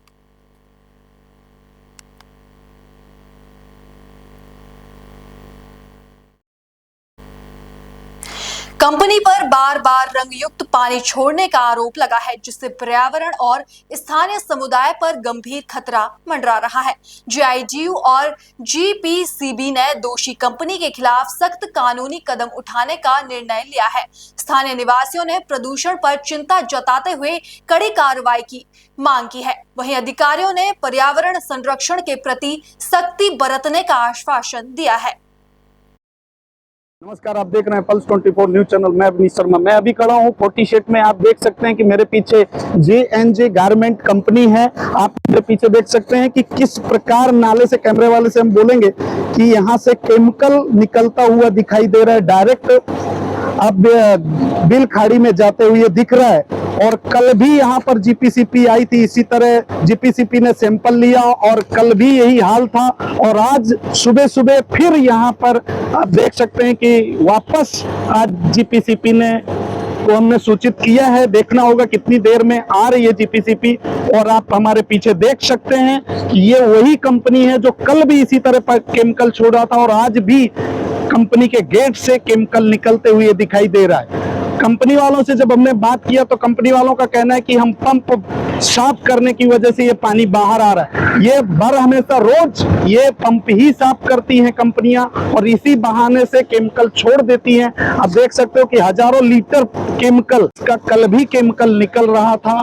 GPCP आई और GPCP ने यहाँ पर सैंपल लिया और GPCP यहाँ से सैंपल लेके गई और आज हम फिर आए हैं देखने के लिए। तो आज भी इसी तरह केमिकल निकलते हुए हम आपको वीडियो में दिखाएं कि इसी कंपनी से आज भी निकल रहा है। जब हमने कंपनी के स्टाफ से बात किया तो कंपनी के स्टाफ ने बोला कि पंप साफ कर रहे थे, इस वजह से ये पानी केमिकल बाहर आ गया, पंप चौकअप हो गया था। क्या ये कंपनी वालों को डर नहीं है GPCP का? रोजाना इसी तरह के केमिकल छोड़ती है ये कंपनी। तो क्या ये कंपनी वालों को GPCP या किसी अधिकारी का डर नहीं है? बेखौफ इनका पंप रोजाना फुल हो जाता है और इसी तरह ये बहाना करके केमिकल छोड़ देती है। उत्तराखंड के सीमांत जनपद उत्तरकाशी जिला मुख्यालय में आयोजित होने वाले पौराणिक माघ मेले की तैयारियां शुरू हो गई हैं। 14 जनवरी से शुरू होने वाले इस मेले का ऐतिहासिक बहुत पुराना है। कुछ लोग इस मेले को लेकर भारत और तिब्बत के व्यापारिक मेले के रूप में भी मानते हैं। इस मेले में तिब्बती के लोग यहाँ नमक बेचने आते हैं और बदले में यहाँ से अनाज ले जाते थे। सीमांत क्षेत्र का एक विरासत है और इस विरासत को संपूर्ण जनपद वासी बड़े भव्य और दिव्य तरीके से मनाने का एक पर्व है ये। और हम लोग बड़े हतोत्साहित रहते हैं जिस मेले के लिए। पौराणिक मेला है और हमारे पूर्वजों ने इस मेले को बड़े अपनी आस्थाओं से संजोया हुआ है। और ये मेला भव्य और दिव्य कैसे हो सकता है? संपूर्ण जनपद वासी, हमारे यहाँ के जो क्षेत्र जनपदनी होते हैं, हमारे जो व्यापारी भाई होते हैं, तमाम जो सीमांत क्षेत्र के होते हैं। और इस मेले का जो द्योतक है, इस मेले का जो एक जो प्रतीक के रूप में और जो इस मेले का जो रिबन काटता है वो इस क्षेत्र के बहुत ही प्रसिद्ध हरि महाराज और भगवान कंडार देवता का शिवनाथ की स्थापति और माटी में ये भव्य मेला होता है। और ये मेला आज कहीं ना कहीं मनोरंजन की दृष्टि से हो, सांस्कृतिक दृष्टि से हो, ये कहीं ना कहीं एक बड़ा एक अच्छा ये मेला पूरे जनपद का होता है। इसमें पूरी रवाई घाटी से लेकर हमारे टकनौर पट्टी से गाजना और सीमांत क्षेत्र जो टिहरी जनपद के भी कई जो हमारे क्षेत्र एरियाज है वो चिन्यालीसौड़ जैसे वो सब इस मेले में प्रतिभाग करते हैं। प्रत्येक क्षेत्र अपनी अपनी संस्कृति को बिखेरने के लिए वहाँ की साज सज्जा, वहाँ के जो खान पान और तमाम जो भी वहाँ पे जो गतिविधियाँ अपने क्षेत्र में है लोगों की पारंपरिक जो आभूषण हो गए, अपनी जो पहनाव है, उसको इस मेले पर, इस मंच पर कहीं ना कहीं लोग लाने का प्रयास करते हैं। और पूरा जनपद और जनपद के जो हमारा प्रशासन है जो सरकार उत्तराखंड सरकार है हर बार इस मेले में शिरकत करती है, हर बार सरकार इस मेले में उपस्थित रहती है। तो निश्चित तौर पर ये मेला भव्य और दिव्य होता है और आगे भी होता रहेगा और लोगों की आस्था का ये केंद्र है। ये स्थानीय जो लोग हैं उनका मेला है और ये हर साल होता है 14 जनवरी से और कभी 23 तक होता है, कभी 25 तक होता है। इस साल शायद उन्होंने 21 तक रखा हुआ है। ये हमारा स्थानीय मेला है और इसमें स्थानीय लोगों का मिलन होता है। माघ मेला आज से नहीं, पौराणिक मेला है और आप लोग देख रहे हैं तैयारी चली रही है। जी जी, तो आप एक स्थानीय लोक कलाकार हैं, थोड़ा 1-2 लाइन गुनगुनाइए आप, क्योंकि आप इसमें पार्टिसिपेट करते हैं। जी जी देखो, मैं तो वैसे यहाँ पे ज़्यादातर मैं भजनों का गाता हूँ और ये काशी की भूमि है और कहते हैं कि काशी का विश्वनाथ जी जयकार हो, ये मेरा महादेव जी जयकार हो, काशी का विश्वनाथ जी जयकार हो। और बाबा भोलेनाथ की ही जयकार होती है यहाँ, तो बाबा विश्वनाथ की धरती है और भगवान यहाँ साक्षात भोलेनाथ भूत भावन बैठे हैं। और आप सभी लोगों को भी इस पौराणिक मेले की हार्दिक शुभकामनाएं और सबका दिन मंगल हो, इसी कामना के साथ धन्यवाद। जनपद उत्तरकाशी की मैं अगर बात करूं तो यहाँ पे जो है 14 जनवरी से जो पौराणिक माघ मेला का यहाँ पे जो आयोजन किया जाना है, जिसके लिए जो यहाँ पे रामलीला मैदान उत्तरकाशी का उसमें जो है तैयारियां शुरू हो गई। आप मेरे पीछे देख सकते हैं कि लगातार यहाँ पे जो है जो चरखियां है, टेंट है, उसको लगाया जाएगा और 14 जनवरी को यहाँ पे भगवान हरि महाराज और कंडार देवता की डोली के सानिध्य में जो है इस मेले का जो यहाँ पे जो विधिवत उद्घाटन किया जाएगा। साथ ही साथ में जो ये मेला है उत्तरकाशी जनपद का, इसमें गंगा, यमुना और टॉन्स तीनों जो संस्कृति है हमारी उत्तरकाशी की, उसका जो है इस मेले में जो है समायोजन होता है। जो उत्तरकाशी के साथ साथ इस मेले में जो है टिहरी जनपद के लोग जो है प्रतिभा करते हैं। साथ ही साथ में इस मेले का अगर मैं पौराणिकता की बात करूं तो इस मेले का इतिहास बहुत पुराना है। और पौराणिक रूप में जब जो है लोगों के पास मिलन का कोई साधन नहीं था तो एक दूसरे को मिलने के लिए जो है लोग, ग्रामीण लोग जो है दूर दूर से जो है यहाँ उत्तरकाशी आते थे और भगवान काशी विश्वनाथ का आशीर्वाद लेके जो है अपने इस मेले का मजा लेके गाँव जाते थे। इस बार जो है इस मेले की खास बात है कि इस मेले में जो है भगवान कंडार देवता और हरि महाराज की जो है जो डोली है उसके द्वारा यहाँ पर उद्घाटन होना है। साथ ही साथ में जो है कई बड़े गणमान्य विशिष्ट अतिथियों को यहाँ पे आने का अनुमान है। दीपक नोटल, प्रेस 24 उत्तरकाशी। काशी का बहुत पुराना माघ मेला है। माघ का अर्थ जनवरी के महीने में होता है। इसमें जबकि पुराने समय में जब इतनी सड़क सुविधाएं और इतनी जनसंचार के साधन नहीं थे तो वर्ष में एक बार सभी गांव ग्राम वासियों को, आसपास के जितने भी ग्राम है उनके निवासियों को आपस में मिलने का मौका भी लगता था। इसके अलावा देव डोलियाँ भी यहाँ स्नान हेतु आती हैं। मकर संक्रांति का पर्व, इसके बारे में बताने की जरूरत नहीं, सभी को मालूम है, बहुत पवित्र दिन है। और जो मेन हमारा जो बाड़हाट, जो पुराना नाम है बाड़हाट का थौलू, हमारा लोकल वर्ड है, हमारा गढ़वाली भाषा का, बाड़हाट के थौलू के नाम से भी इसको जाना जाता है। और वर्तमान में तो गूगल पे भी इसकी सारी डिटेल्स हैं। आज की डेट में बहुत प्रचलित है, बहुत लोग इसको इनके पेजेस पे भी फॉलो करते हैं और एक अच्छा तरीका है पुराने लोगों से पुरानी जो हमारी मान्यताएं हैं उनको जीवित रखने का। क्या नाम भाई? मेरा नाम दिनेश भट्ट में आप लोगों का हार्दिक स्वागत है और मैं थोड़ा सा इस मेले के बारे में बताना चाहूँगा। ये मेला आज का नहीं, पौराणिक मेला है। सन 60 में जब उत्तरकाशी बसित था उससे पहले भी ये मेला चलता था। यहाँ पे हरि महाराज और कनार देवता इस मेले का उद्घाटन करते हैं। और आपने यहाँ पे सुना होगा भैरव चौक में एक चौर है आज भी, जहाँ पे हरि महाराज और कनार देवता साथ बैठते हैं। और हरि महाराज और कनार देवता के साथ जो है माँ भगवती खंडवारी का भी ये मेला है। खंडवारी यहाँ पे आती है, मकर संक्रांति दिन आती है और काशी विश्वनाथ की परिक्रमा करते हुए लोग इस मेले को बड़ी धूमधाम से मनाते हैं। और विशेष आकर्षण यहाँ पे क्या रहता है, हमारी जो गांव की जो महिलाएं हैं वो अपनी वेशभूषा में आती है और एक मिलन होता है यहाँ पे। जो हमारे दूर दराज के गांव हैं, जैसा आपका प्रोला में है, मोरी है, टॉन्स में है, तो सब लोग यहाँ पे आते हैं, वो अपने अपने एक साथ बैठ के नृत्य करते हैं और इस मेले को बड़ा हर्ष और उल्लास से मनाया जाए। वो इस साल इस मेला को भव्य एवं दिव्य रूप में मनाया जा रहा है। मेरा आप लोगों से निवेदन है, आइए मकर संक्रांति का पर्व पे इस माघ मेला का शुभारंभ करें। आप सबको मेरा नमस्कार। खासियत ये पहले जो है ये जो है तिब्बत से वो होता था, तिब्बत वाले जो है यहाँ पर हमारी उत्तरकाशी पर जो है ये मेले में अपना सामान आदान प्रदान करते थे। यहाँ से वो जो है वहाँ से नमक लाते थे और यहाँ से जो है वो अन्य चीज उसके बदले ले जाते थे। और ग्रामीण लोग भी यहाँ पर जो है सब देवी देवताओं के स्नान होता था मकर संक्रांति के दिन। मकर संक्रांति के दिन ग्रामीण डोलियां आते थे और सारे लोग जो देव डोलियों के साथ में जो है यहाँ पर नृत्य करते थे।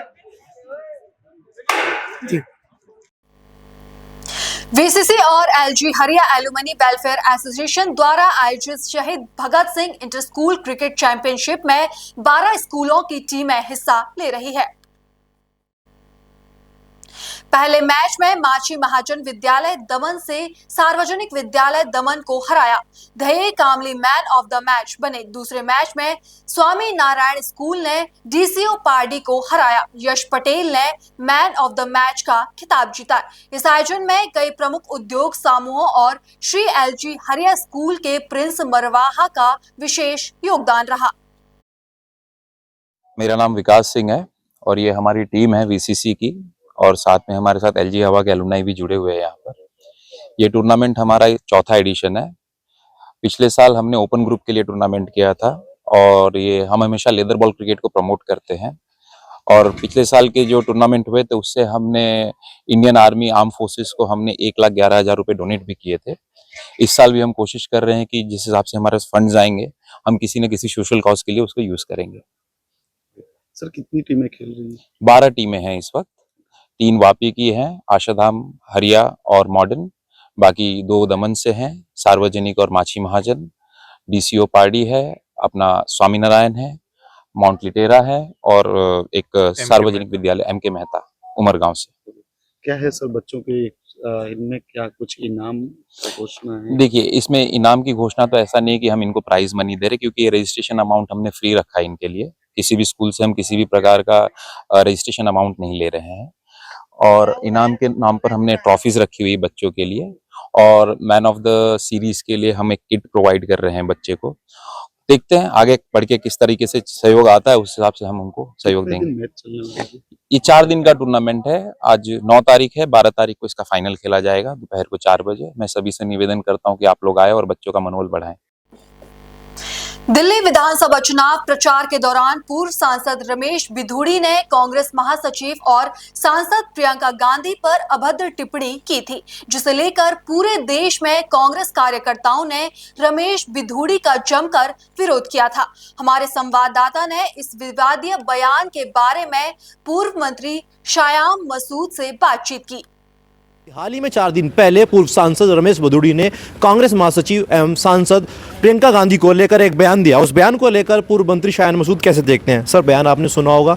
रमेश बिधूड़ी जी कह रहे हैं कि दिल्ली की सड़कें ऐसे बना देंगे जैसे प्रियंका गांधी के गाल लाल है। देखिए, ये बेहद अफसोस की बात है साहब कि भारतीय जनता पार्टी के वरिष्ठ नेता मर्यादा, इज्जत, मान सम्मान महिलाओं का बिल्कुल भूल चुके हैं।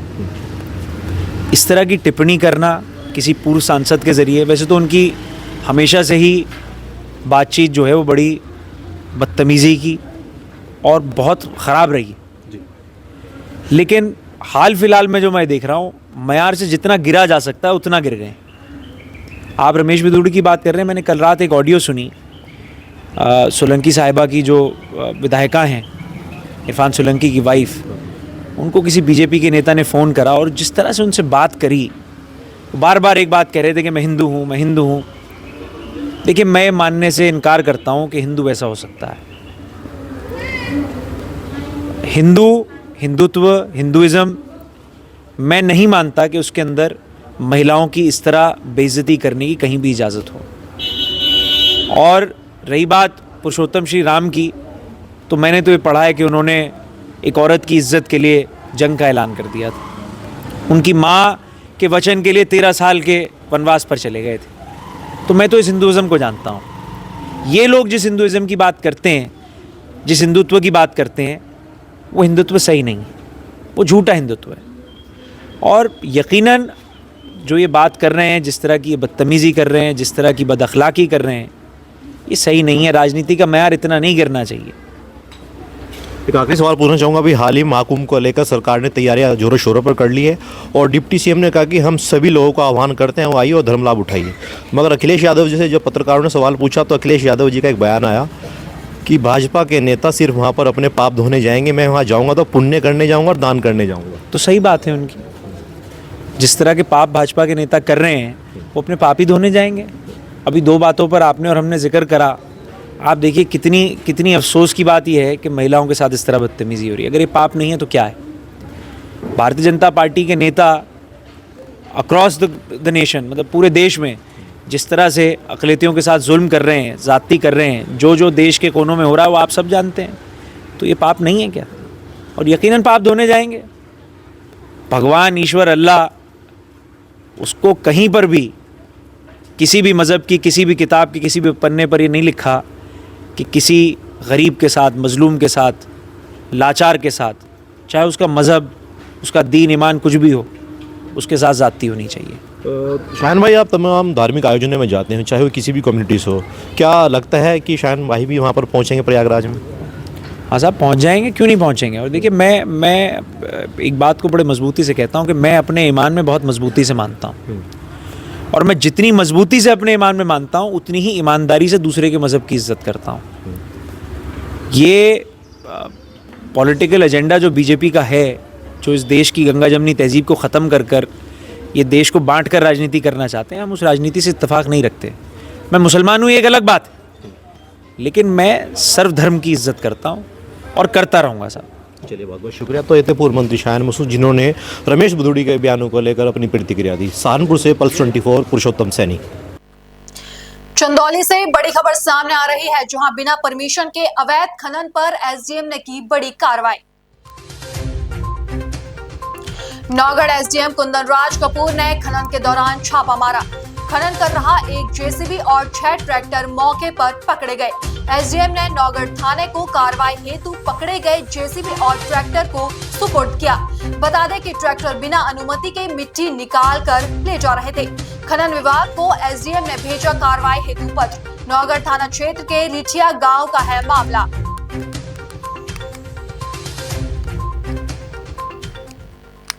गुजरात के वलसाड जिले से धरमपुर तालुका में 2 फर्जी डॉक्टरों को पकड़ा गया है। एक डॉक्टर धरमपुर के बोपी गांव में एक क्लिनिक में डॉक्टर के रूप में चला रहा था, जबकि दूसरा हनम तलाम गांव के क्लिनिक चला रहा था।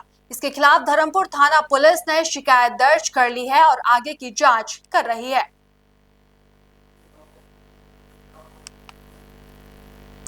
शहर में जनमानस को सुगम सुविधा मुहैया कराने में जिला अधिकारी सवीन बंसल हर स्तर से कार्य को तेजी से धरातल पर उतार रहे हैं। काबुल हाउस सतह पार्किंग अपने स्वरूप में विकसित हो रही है, जिससे जनमानस को जल्द मिलने पार्किंग की सुविधा मिलने जा रही है। इस पार्किंग में लगभग 350 वाहन पार्क किए जा सकेंगे। करीब 1 करोड़ रुपए की लागत से सुगम, सुव्यवस्थित और सुरक्षा पार्किंग विकसित हो रही है। उत्तराखंड में निकाय चुनाव अपने चरम पर है और इसको लेकर राजनीतिक पार्टियों के अपने अपने दावे हैं।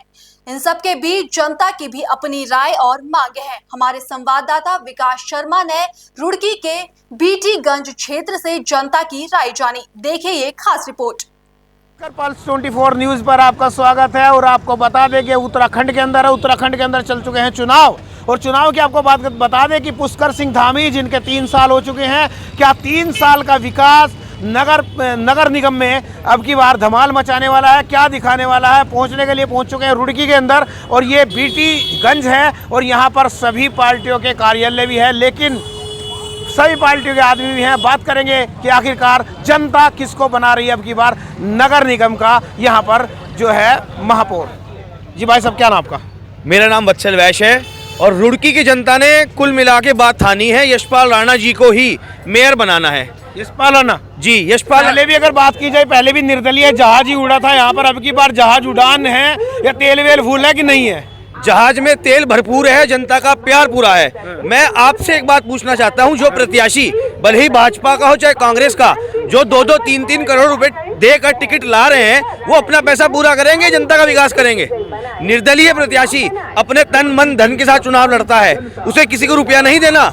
और हमारे राणा जी के ऊपर कभी भ्रष्टाचार का कोई आरोप भी नहीं रहा। रुड़की नगर निगम को सिर्फ और सिर्फ यशपाल राणा जी ही चला सकते हैं और पूरे अच्छी तरह से चला सकते हैं। और ये हमारा वादा है कि रुड़की नगर निगम भ्रष्टाचार से मुक्त रहेगा। अच्छा, आप एक चीज बताइए, आपने कह दिया कि भ्रष्टाचार से मुक्त होगा जी। बीजेपी के 3 साल जो आपने देखा 3 साल पुष्कर सिंह धामी है, क्या उनका रिजल्ट नहीं दिखाई देगा? उनका फूल नहीं, वो फूल लेकर के भेजा, फूल नहीं खिलेगा क्या? Sir, there is a very big difference in विधानसभा का चुनाव और निकाय चुनाव में बहुत बड़ा डिफरेंस होता है।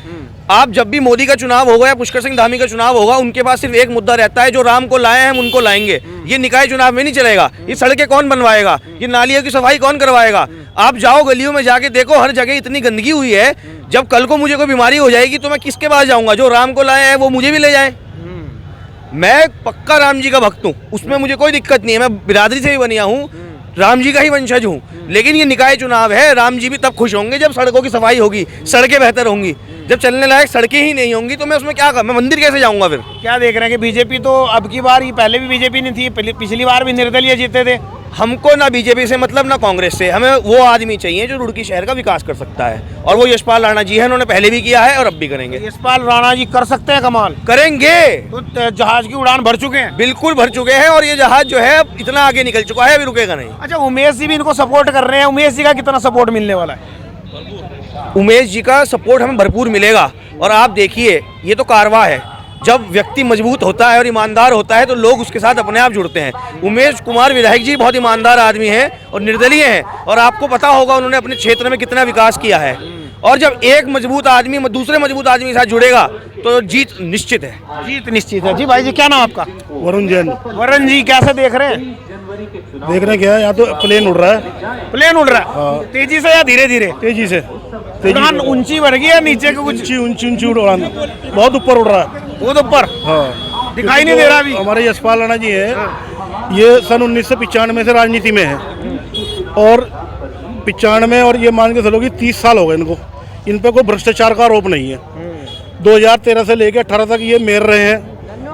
उस टाइम 20 वार्ड थे यहाँ पे, और कोई भ्रष्टाचार का आरोप नहीं है इनके ऊपर। तो मुख्यमंत्री को नहीं देखेंगे? पुष्कर सिंह धामी इतना काम कर रहे हैं। सर, ये लोकल चुनाव है, या मुख्यमंत्री को और मोदी जी को नहीं देखेंगे। अच्छा, लोकल चुनाव है, सड़कें बढ़िया होनी चाहिए, नालियाँ बढ़िया होनी चाहिए, सब यही देखते हैं। रुड़की तो पहले से ही ग्रीन है, बढ़िया चल रही है। कुछ नहीं हो रहा, बहुत बदलाव। आप देखो कितने गड्ढे हो रहे हैं। 2013 से 18 तक राणा जी बड़े हाईवे निकल गए हैं आसपास को, सारे लोग बाहर निकल रहे हैं। शहर के अंदर कुछ नहीं निकल रहा है। हमें अपने शहर का विकास चाहिए, हमें अपना वार्ड मेंबर बढ़िया चाहिए, मेयर बढ़िया चाहिए। मेयर अब की बार बन जाएंगे? बिल्कुल पक्का बने पड़े हैं। बिल्कुल जहाज की उड़ान बढ़िया है? बढ़िया बढ़िया, बिल्कुल फर्स्ट क्लास। फूल की उड़ान भी आ रही है, पंजाबी हाथ हिला रहा है। कुछ नहीं है, कुछ नहीं है, कोई टक्कर में नहीं है। राणा जी बहुत बिरादरी के आदमी हैं। नहीं, बिरादरी वाली तो बात ही नहीं है। बिरादरीवाद तो वो चलाते, हम तो बिरादरीवाद चलाते नहीं ना, हमारे राणा जी चलाते। राणा जी तो सर समाज के हैं, हर बिरादरी के वोट मिलने में भी बढ़िया हूँ, पर मैं राणा जी के साथ क्यों लगा हुआ? अच्छे आदमी है, बहुत अच्छे आदमी है, जवाब नहीं है राणा जी का। चलिए, जवाब नहीं है राणा जी। क्या कहेंगे भाई साहब? बिल्कुल जी, रुड़की का विकास कर सकते हैं तो इस पर राणा जी कर सकते हैं जी। अरे सबके यहाँ पर जो है कार्यालय है, तुम फिर उसकी बात कर रहे हैं कि राणा जी कोई और को भी देख लो। भाई साहब, जो हमें पता है ना, क्योंकि रुड़की का विकास ही नहीं हुआ अभी तक। रुड़की का विकास करेंगे तो इस पर राणा जी कर सकते हैं जी। अच्छा, इतना विश्वास है? पूरा विश्वास है जी। जहाज पूरा तैयार है? जहाज पूरा तैयार है जी। टिकट विकट ले लिए? 100%। तेल वेल फुल है? फुल है जी, फुल। किसी पंजा हिला दे? पंजा कुछ नहीं है जी, मैं कह रहा राणा जी को उड़ान भरेगी, राणा जी जीतेंगे। इस पार राणा जिंदाबाद। कभी फूल फाल आ जा भाई साहब। इस पार राणा जिंदाबाद, जिंदाबाद है, जिंदाबाद रहे भाई साहब। हाँ जी भाई। किसका देख रहे हैं माहौल, क्या है अब की बार माहौल? क्योंकि 3 साल विकास कार्य मुख्यमंत्री के भी हैं। जी, हम तो इसमें रुड़की का विकास के लिए, क्योंकि हमारे क्षेत्र का ये चुनाव है, तो हम तो रुड़की के विकास की बात करेंगे इसमें कि भाई रुड़की की सड़कों से पिछला कार्यकाल आपने देखा, आप सभी ने देखा कि कोई भी बोर्ड नहीं चल पाया और कोई भी कार्य नहीं हुआ रुड़की के अंदर। सड़कों की समस्या है, पानी की समस्या है, सब जगह है रुड़की में। तो एक चीज़ बताओ, जब बीजेपी की सरकार होगी तभी तो पैसा होगा। आप निर्दलीय कौन पैसा देगा? फिर विकास कहाँ कर पाएंगे? विकास करेंगे जी, लाएंगे पैसा तो ऊपर से ही आएगा, विकास के लिए तो आएगा ही रुड़की में। बीजेपी होगी तभी तो आएगा। आप उनको तो पसंद नहीं कर रहे हैं। देखो जी बीजेपी को से हम वो नहीं है, बीजेपी से हमारा कोई विरोध है कि वो है, हम कैंडिडेट पे अब का जो कैंडिडेट पे है वो जो अब का चुनाव है हमारा कैंडिडेट को लेकर के चुनाव, राणा जी पार्टी को लेकर, राणा जी ठीक है, राणा जी बहुत बढ़िया बहुत बढ़िया। बोर्ड को चला सकते हैं तो सिर्फ जसपाल राणा जी, अन्यथा बोर्ड को चलाने के लायक कोई पार्टी में जितने प्रत्याशी खड़े हैं कोई भी नहीं है जो बोर्ड को चला सके, कोई भी नहीं है। चलिए जी भाई साहब बड़े मुस्कुरा रहे हैं, क्या देख रहे हैं माहौल अब की बार? सर अब के तो राणा जी का ही ज्यादा सिक्का चल रहा। सिक्का उनका जहाज उड़ रहा, आप सिक्का बता रहे हैं भैया, जहाज तो फुर उड़ रहा इस बार। आपके सिक्का बता रहे हैं भैया 90% जो है ना, 90% राणा जी जीतते हुए इस बार। 90%? 90%। 10% वो तो भाई इसके लिए छोड़ रहा, वैसे तो मैं राणा जी निकले हुए हैं इस बार। राणा जी निकले हुए हैं 100% मेरे हिसाब से। तो अब जो जनता सबका सुनना पड़ता है, कोई कह रहा है, कोई कुछ कह रहा, कोई कुछ कह रहा। मेरे हिसाब से तो राणा जी जीतते हुए। फिलहाल बुलेटिन में इतना ही। देश और दुनिया की तमाम खबरें देखने के लिए बने रहिए पल्स 24 न्यूज के साथ। नमस्कार।